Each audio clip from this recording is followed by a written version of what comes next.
On va s'intéresser maintenant à la planification de la gestion des ressources. Alors, il y a certains éléments d'expérience qu'il faut connaître aussi. Par défaut, de toute façon, sur les questions de l'examen, il faut toujours imaginer que on est dans une organisation de type matricielle, sauf si la question précise autrement. C'est pour ça qu'il y a des problèmes qui sont liés à la motivation. Quand on travaille en matrice, on a deux chefs, donc il peut y avoir des problèmes de motivation, des problèmes de gestion des conflits, des problèmes de pouvoir du chef du projet, hein, étant donné que la ressource doit rendre compte aussi aux responsables fonctionnels. Donc il y a certains éléments de ce type à avoir en tête. Puis il faut savoir que les projets sont planifiés par l'équipe, mais ils sont coordonnés par le chef de projet. Il faut comprendre un peu la nuance et la différence. Et que le sponsor, il est là surtout pour protéger le projet contre des changements excessifs. Et on revient généralement au sponsor quand on doit toucher à des éléments de la charte du projet. Donc, les ressources, c'est un élément très important du projet et le chef de projet doit constamment confirmer et reconfirmer la disponibilité de ressources, s'assurer à chaque fois qu'il aura bien les ressources qu'on lui avait promis.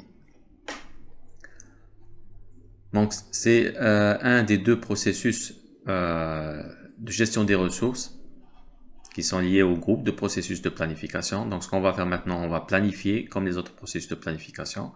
On va planifier comment on va gérer les ressources, comment on va approvisionner des ressources. Est-ce qu'on va travailler avec les ressources de l'entreprise? Est-ce qu'on va louer?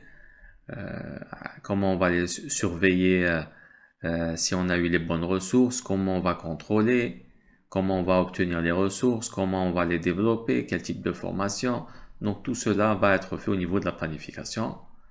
Une fois qu'on termine cette étape, on va estimer le besoin des ressources. Et puis le besoin des ressources va affecter aussi la gestion de l'échéancier, va affecter l'estimation de la durée des activités, va affecter aussi l'estimation des coûts. Donc il y a une relation très étroite entre l'estimation de la durée des activités, du coût et des ressources.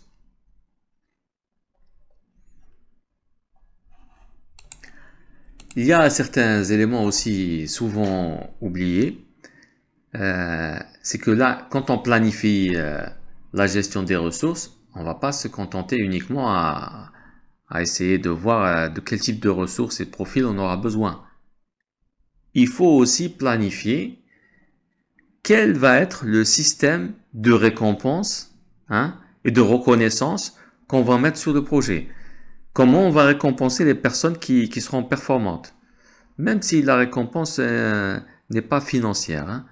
Il existe plusieurs types maintenant de récompenses qui sont plus liées à la considération. On peut des fois récompenser en envoyant en formation. On peut récompenser en donnant quelques jours de repos. Il y a des dizaines de formes et d'idées de récompenses que l'on peut trouver qui ne sont pas que financières. Donc, la planification de la gestion des ressources travaille aussi sur le fait de planifier comment on va récompenser les personnes les plus performantes. Comment aussi on va créer des activités de team building. Créer des activités de team building fait partie aussi de la planification des ressources. Donc on va planifier à quel moment ce sera opportun, qu'est-ce qu'on pourrait faire comme activité de team building, est-ce que c'est des repas, est-ce que c'est le fait de travailler en commun sur des tâches un peu difficiles. Donc il y a aussi cette réflexion. Et on réfléchit aussi à comment on va améliorer les compétences des ressources. Ça veut dire, est-ce qu'on va laisser des ressources qui ont du temps travailler avec des ressources plus expertes pour acquérir des compétences? Est-ce qu'on va envoyer en formation? Donc, on réfléchit à tout ça et bien évidemment à comment assigner les rôles et les responsabilités. Donc, en sortie de ce processus, on va voir bien sûr le plan de gestion des ressources. Donc, on va identifier les ressources.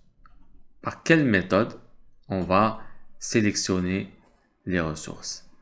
Donc, sans doute qu'on va travailler avec des responsables du ressources humaines ou on va discuter avec les responsables fonctionnels pour trouver comment on va les faire. Quelle va être notre méthode d'obtention des ressources? Est-ce qu'on va mettre une annonce sur LinkedIn? Est-ce qu'on va passer par des bureaux de recrutement, par des bureaux de conseil? Est-ce qu'on va former? Comment on va obtenir les ressources? Donc, comment on va identifier les rôles et les responsabilités? Les rôles sont les fonctions assumées ou attribuées, tandis que l'autorité, c'est le droit d'affecter des ressources. On va aussi rajouter des points liés à la responsabilité de la personne, quel type de compétences et d'aptitudes elle doit avoir. Ah oui, j'ai donné beaucoup d'exemples qui sont liés aux ressources humaines, mais j'ai oublié peut-être de préciser que quand on parle de ressources, on parle des deux, des ressources humaines et des ressources matérielles. J'ai juste peut-être un peu donné plus d'exemples de ressources humaines, mais ça concerne aussi de ressources matérielles. Quelles sont les ressources humaines et matérielles? Et on va planifier les deux aspects. Donc, dans un plan, on peut mettre aussi un organigramme du projet. On va voir quelques exemples. On peut aussi choisir quelle méthode de gestion des ressources on va utiliser. Quelle approche, Kaizen. Est-ce qu'on va faire du Lean Management? Est-ce qu'on va faire du juste à temps? Ça veut dire que on va demander la ressource pour l'avoir en stock pratiquement à la dernière minute, pour avoir du zéro stock. Donc il y a des méthodes comme ça de gestion des ressources. Puis on peut aussi rajouter un volet sur les stratégies de formation, comment on va développer l'équipe et l'esprit d'équipe, comment on va contrôler les ressources et quel plan de reconnaissance et de récompense on va mettre en œuvre. Bien évidemment, le plan doit être conforme avec les procédures ressources humaines sur l'aspect ressources humaines. D'accord?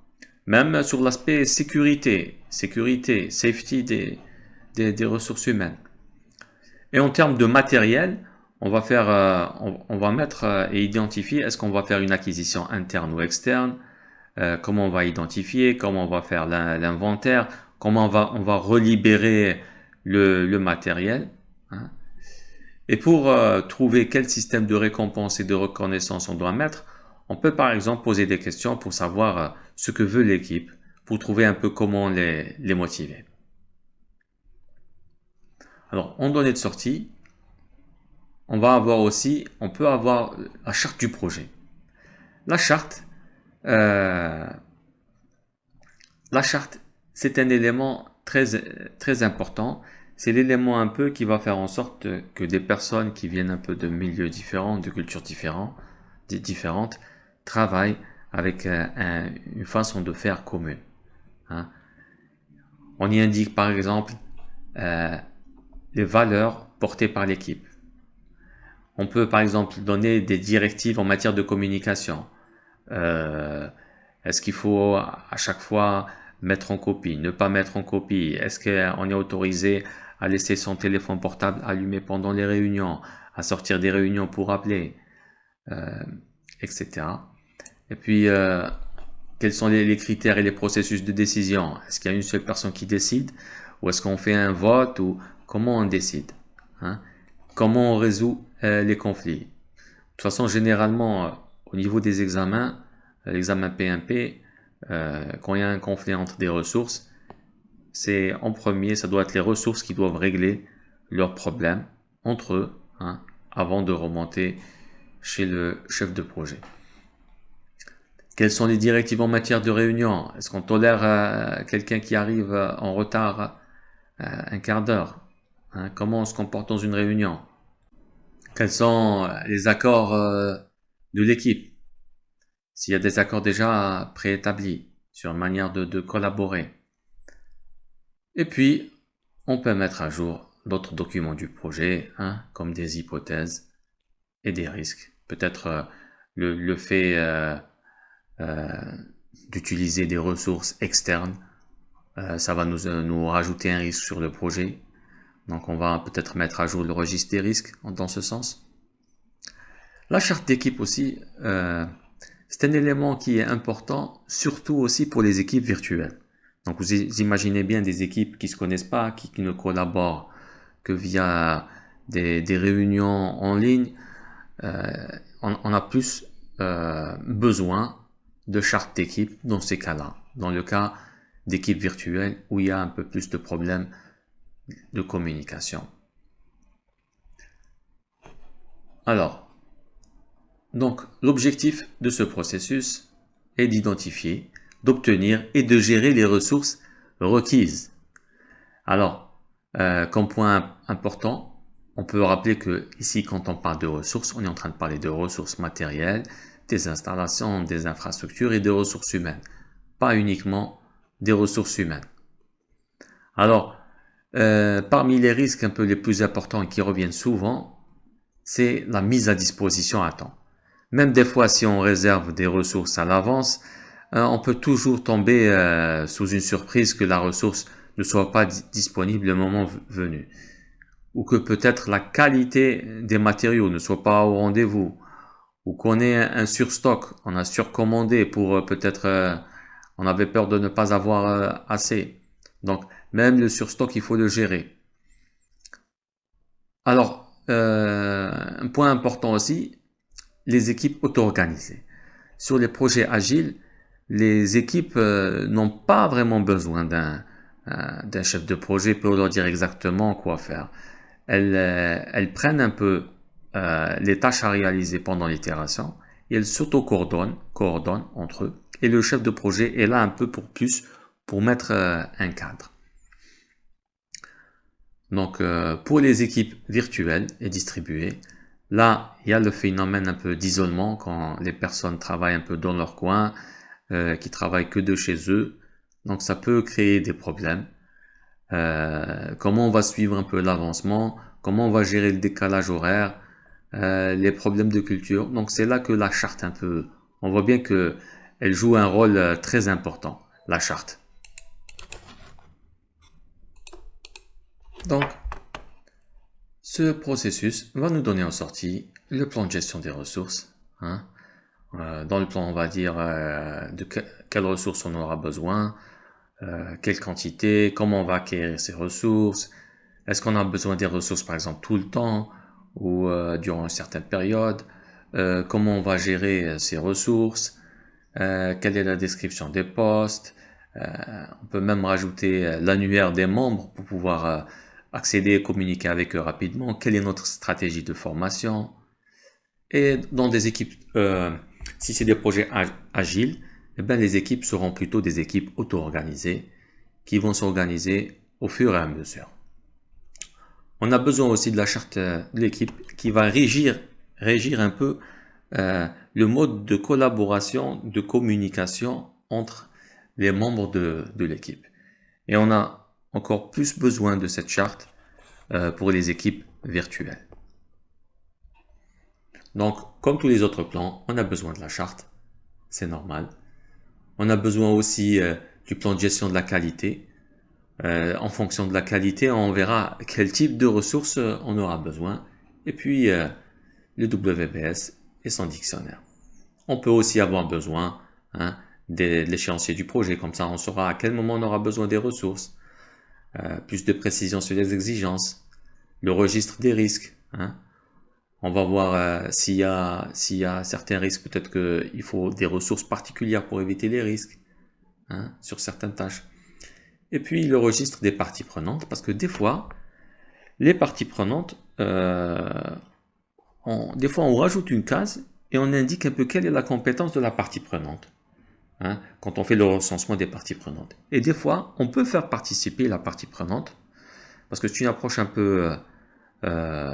c'est les nouvelles tendances de faire collaborer les parties prenantes dans le projet. Et on va utiliser on aura sûrement besoin d'experts, hein. Ça peut être des experts de l'approvisionnement pour approvisionner des ressources, des experts en gestion de stock, ça peut être des experts en ressources humaines. Et on va utiliser des représentations des données. Je préfère voir ça un peu plus loin.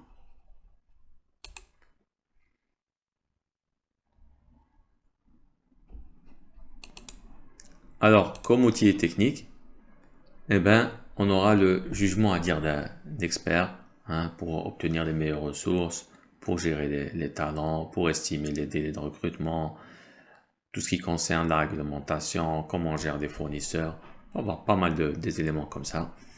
On fera bien sûr, on aura besoin de réunions, et puis on aura besoin de représenter des données. Donc on va faire des diagrammes hiérarchiques, hein.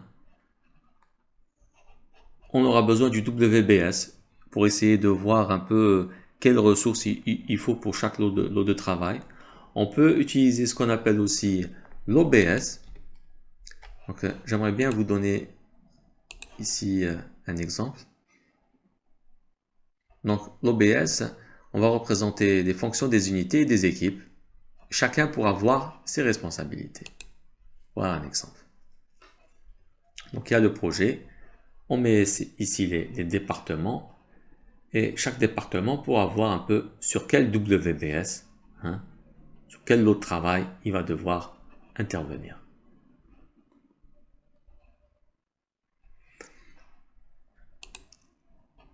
On peut aussi utiliser ce qu'on appelle un RBS, hein. C'est la liste hiérarchique des ressources humaines et matérielles. On va voir l'exemple, voilà. Donc là, sous le projet, on ne va pas mettre les départements et les fonctions, on va mettre un peu le type de ressources. Les ressources humaines, donc on va détailler un peu chaque type de profil. Et les ressources matérielles, qu'est-ce qu'on a comme ressources matérielles et qu'est-ce qu'on a comme équipement.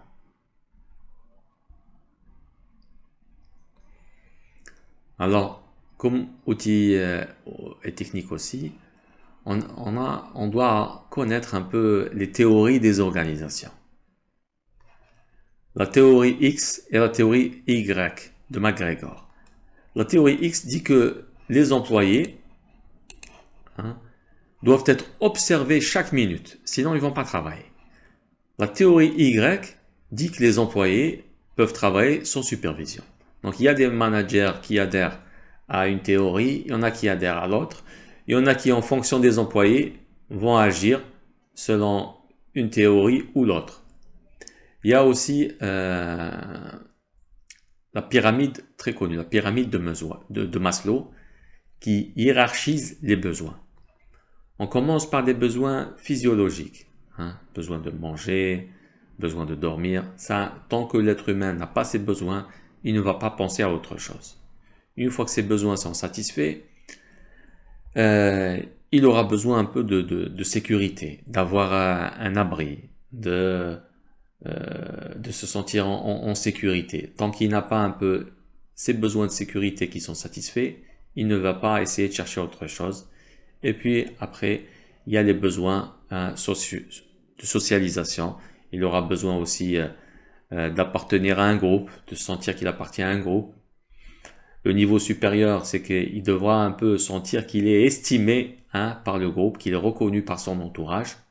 Et le niveau ultime, c'est que la personne va essayer de s'accomplir, de faire des choses, hein, des choses qui ne pas forcément liées à une hiérarchie sociale, mais faire des choses qui ont du sens pour lui et qui représentent pour lui un accomplissement. Alors, la théorie de McClelland, c'est aussi, on appelle aussi théorie des besoins. Donc, il y a trois types de groupes de personnes. Il y a les personnes qui cherchent à s'accomplir, hein, cherchent l'accomplissement. Donc, ce type de personnes, il faut leur donner des choses à faire parce qu'ils aiment réaliser des choses pour se prouver à eux-mêmes. Il y a des personnes qui aiment un peu appartenir à un groupe, sentir qu'ils appartiennent à un groupe. Ils ont un très grand besoin de socialisation. et il y a des personnes qui veulent avoir du pouvoir. Hein. Certains d'entre eux gèrent bien ce pouvoir, donc savent un peu comment gérer des équipes. Ça peut être naturel, ça peut être appris, mais ils cherchent le pouvoir. Donc il y a 3 types de besoins chez les personnes selon McClelland, et chaque personne peut être classée selon un groupe. Alors, la théorie d'Herzberg, 2 facteurs, les facteurs d'hygiène et les facteurs de motivation. Ce qu'il appelle les facteurs d'hygiène, ce sont les conditions de travail, le salaire, la vie privée, les relations de travail, la sécurité, le statut. Hein. Il faut avoir ces conditions minimales.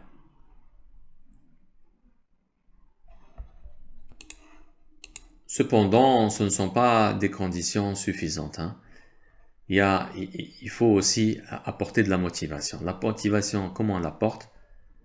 En responsabilisant les personnes, en leur permettant d'avoir une progression professionnelle, en leur donnant de la reconnaissance. C'est ça un peu qui va faire bouger. À un certain moment, même si vous augmentez le salaire des ressources, après un certain moment, cette augmentation de salaire, elle sera comme digérée. Ça va devenir, oui, un acquis. Et ça ne va pas forcément les motiver. Donc ils auront besoin d'autres types de motivation.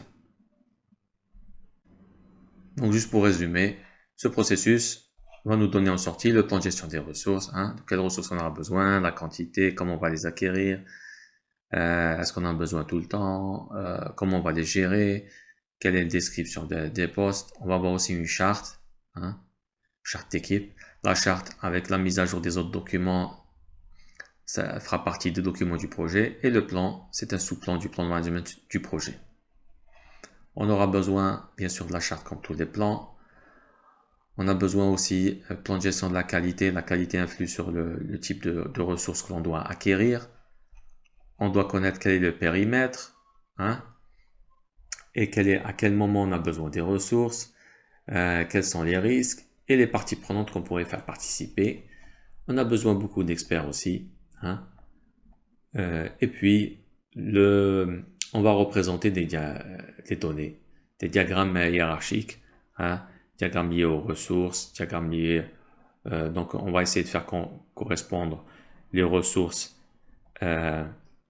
au WBS pour voir chacun quel est son rôle dans le projet. Et puis, on va avoir besoin de la matrice des responsabilités où on va indiquer un peu en détail quel est le rôle et l'apport de chacun. Et peut-être qu'on va faire aussi des descriptions de postes. On s'appuie aussi beaucoup sur les théories des organisations pour voir comment on va motiver les personnes. Et on va terminer, peut-être, on va faire aussi beaucoup de réunions. Donc, au-delà de la représentation hiérarchique, on peut aussi utiliser le format texte, hein, où on va décrire un peu les postes, les rôles, l'autorité de chacun. Et on utilise la matrice des responsabilités, la matrice RACI. Alors, c'est un outil très puissant. Hein. On va représenter ici toutes les tâches. On va représenter le nom des personnes. Pour chaque personne, on va indiquer quel est son rôle par rapport à la tâche. Donc, A veut dire que la personne rend des comptes sur la tâche, accountable. I veut dire que la personne doit être informée. C veut dire que la personne doit être consultée. Hein. Et R, que la personne est responsable de la réalisation de la tâche. Alors, il y a un élément aussi intéressant à parler, c'est qu'il n'y a qu'une seule personne qui rend des comptes, mais il peut y avoir plusieurs responsables, plusieurs personnes informées, plusieurs personnes consultées.